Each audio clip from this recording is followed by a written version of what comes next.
Hello friends, welcome back to my YouTube channel Beete Lamhe. दोस्तों, लाहौर में संगीत की एक महफिल थी जो एक पीर के चाहने वालों ने सजाई थी। वहां एक लड़की भी थी, उसने नात गुनगुनाई। पीर ने उसकी खूबसूरत आवाज से मुतासिर होकर कहा, बेटी पंजाबी में भी कुछ हमें सुनाओ। उस लड़की ने फौरन पंजाबी में तान ली। लड़की ने जो गाया उसके मायने थे। इस 5 नदियों की धरती की पतंग आसमान तक पहुंचे। जब उसने गाना शुरू किया तो पीर अलग दुनिया में खो गए। जागे तो दुआएं देते हुए बोले, लड़की तेरी पतंग भी एक दिन आसमान तक पहुंचेगी। ये लड़की वो थी जिसे दुनिया ने बाद में नूरजहां के नाम से पहचाना और पुकारा। वो नूरजहां जिनके बारे में भारत की कोकिला लता मंगेशकर ने कहा, मोहम्मद रफ़ी और किशोर कुमार के जैसे ही दूसरी नूरजहां कभी नहीं होगी। नामालूम कितने दावेदार थे उनके दिल के, पता नहीं कितने दिलों की धड़कन थी वो हसीन निगाहों की मालकिन, वो खूबसूरत आवाज की मल्लिका, वो नफासत का अंदाज, वो गुफ्तगू का लहजा जिस पर फिदा होने को तैयार थे उनके लाखों मुरीद। जब वो गुनगुनाती थी तो ठहर जाती थी धड़कनें। तभी तो उन्हें पाकिस्तान में मल्लिकाए तरन्नुम कहा गया। पंजाब के कसूर में 21 सितंबर 1926 को नूरजहां पैदा हुई। वो इमदाद अली और फतेह बीबी के 11 बच्चों में से एक थी। वो पैदा हुई तो नाम रखा गया अल्लाह वसाई। जब बचपन में वो रोती थी तब उनकी फुप्पो यानी बुआ ने कहा था, ये लड़की तो रोती भी सुर में है। नूरजहां ने उस दौर में गाना शुरू कर दिया था जब उनके जबान से तोतलापन भी नहीं गया था। और जैसे जैसे वो बड़ी होती गई उनके नूर की रोशनी पूरे जहां में फैलती गई। 7 साल की उम्र थी अल्लाह वसाई अपनी बहन इदनाबाई और चचेरे भाई हैदर बांदी के साथ कसूर और आसपास के इलाकों में नन्ही मगीना यानी सिंगर के नाम से मशहूर हो गई थी। यह साल 1933-34 होगा। अल्लाह वसाई और उनकी बहनों का नाम कसूर और लाहौर के टिक्का थिएटरों में चलने लगा था। अल्लाह वसाई के मामा मोहम्मद शफी जहीन थे। वो उस वक्त के शोबिज को थोड़ा बहुत समझते थे। उन्हें इस बात का इल्म था कि अगर उन्हें अपनी भांजी के टैलेंट को निखारना है तो कलकत्ता जाकर किस्मत को आजमाना होगा। लिहाजा अल्लाह वसाई कलकत्ता शिफ्ट हो गई। जब भी किसी महफिल में जाती तो उनसे हमेशा मुख्तार बेगम का गाना बोलो तारा रारा गाने की फरमाइश की जाती। नातिया कलाम और लोकगीतों के साथ वो उस वक्त की मशहूर गायिका अख्तरी बाई फैजाबादी की गजल दीवाना बनाना है तो दीवाना बना दे ऐसे पेश करती थी जैसे वो खुद अल्लाह वसाई नहीं बल्कि अख्तरी बाई हों। इसके अलावा वह एहसान दानिश की लिखी नात मेरे मौला बुला लो मुझे मदीने भी इस तरह पेश करती थी कि लोग झूमने और गाने पर मजबूर हो जाते थे। साल 1942 में लाहौर फिल्म इंस्टीट्यूट के चीफ सेठ दिलसुख एम पंचोली ने नूरजहां को बतौर हीरोइन कास्ट किया और डायरेक्टर शौकत हुसैन रिजवी के साथ खानदान फिल्म बनाई। उस फिल्म की कामयाबी ने नूरजहां को भारतीय सिनेमा में स्थापित कर दिया। खानदान से शुरू हुआ सफर दोस्त, जीनत, बड़ी माँ, जुगनी जैसी फिल्मों तक पहुंचा और अपनी खास पहचान बनाई। भारत पाकिस्तान के बंटवारे पर सितंबर 1947 में नूरजहां अपने पति शौकत हुसैन रिजवी और 2 साल के बेटे अकबर रिजवी के साथ पाकिस्तान चली गई। पाकिस्तान जाने के बाद भी नूरजहां ने अपनी कला का जलवा बरकरार रखा और बुलंदियों के आसमान को छुआ। वहां जाने के 3 साल बाद उन्होंने 1951 में रिलीज हुई फिल्म चनवे में काम किया। ये उनके करियर की पहली पाकिस्तानी फिल्म थी जिसमें उन्होंने बतौर एक्टर और प्लेबैक सिंगर काम किया था। सन 1951 की यह हाईएस्ट ग्रॉसिंग फिल्म रही। शौकत हुसैन रिजवी से शादी के 11 साल बाद ही दोनों के रिश्तों में जहर घुल गया। 1953 में नूरजहां का तलाक हो गया। तीनों बच्चों की कस्टडी नूरजहां ने अपने पास ही रखी। 5 साल गुजरे थे कि उन्हें अपने से 9 साल छोटे एक फिल्म एक्टर एजाज दुर्रानी से दूसरी शादी कर ली।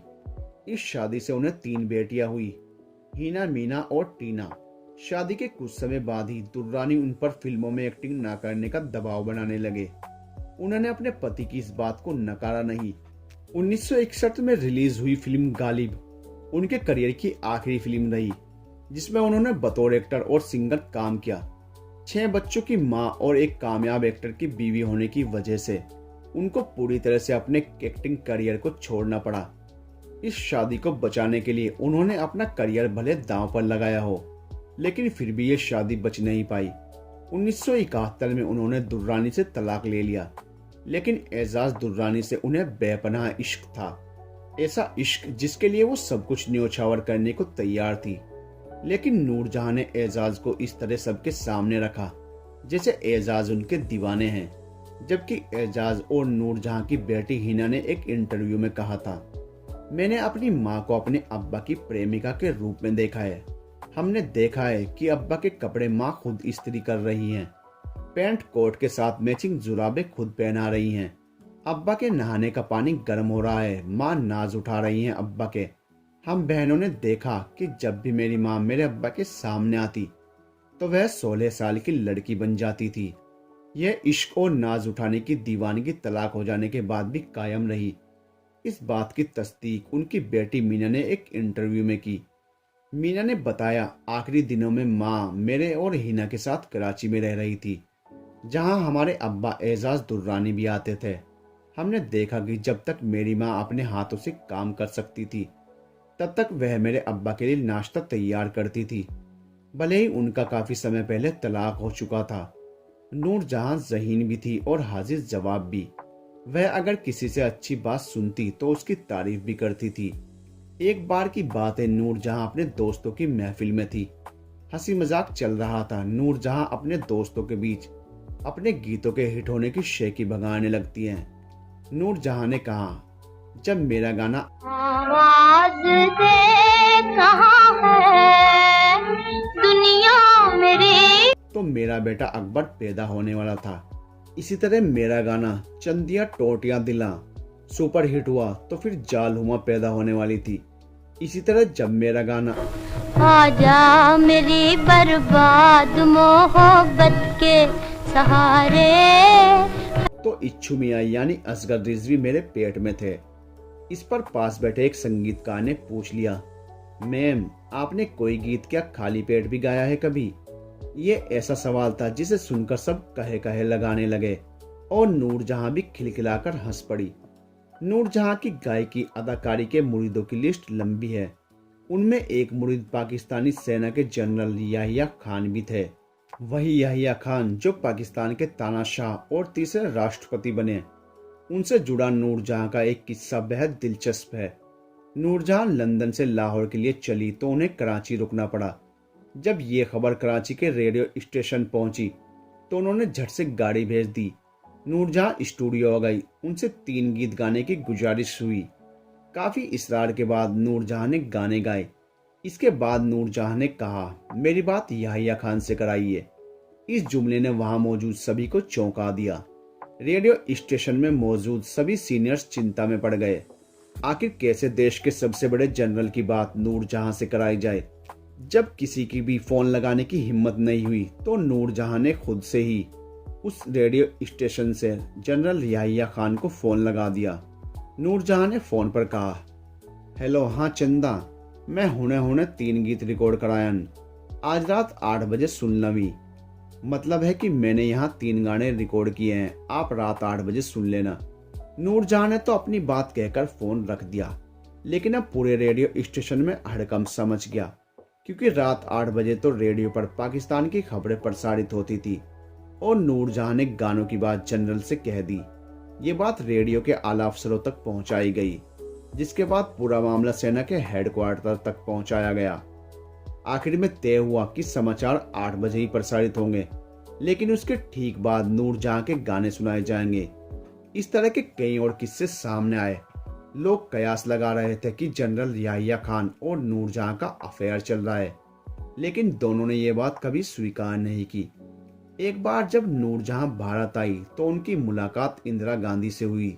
नूरजहां की बेटी हिना के मुताबिक इस मुलाकात में इंदिरा गांधी ने उनसे गाने की फरमाइश की थी, मगर उनकी मां ने कहा, आज मैं आपकी मेहमान हूँ, मैं आपको गाना उस वक्त सुनाऊंगी जब आप हमारी मेहमान होंगी।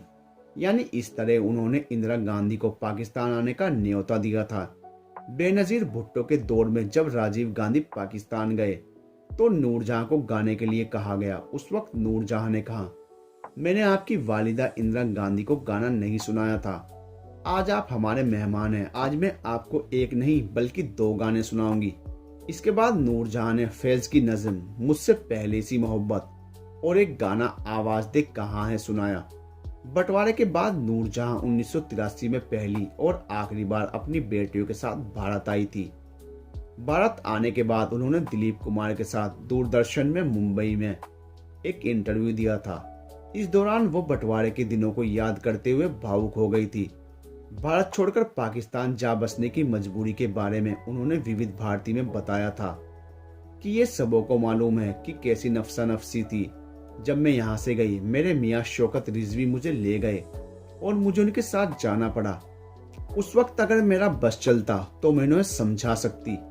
कोई भी अपना घर उजाड़ कर जाना तो पसंद नहीं करता। हालात ऐसे थे कि मुझे जाना पड़ा और ये आप नहीं कह सकते कि आप लोगों ने मुझे याद रखा और मैंने नहीं रखा। अपने अपने हालात ही के बिना पर होता है कि किसी किसी का वक्त निकालना। और बिल्कुल यकीन करें, अगर मैं सबको भूल जाती तो मैं यहाँ कैसे आती।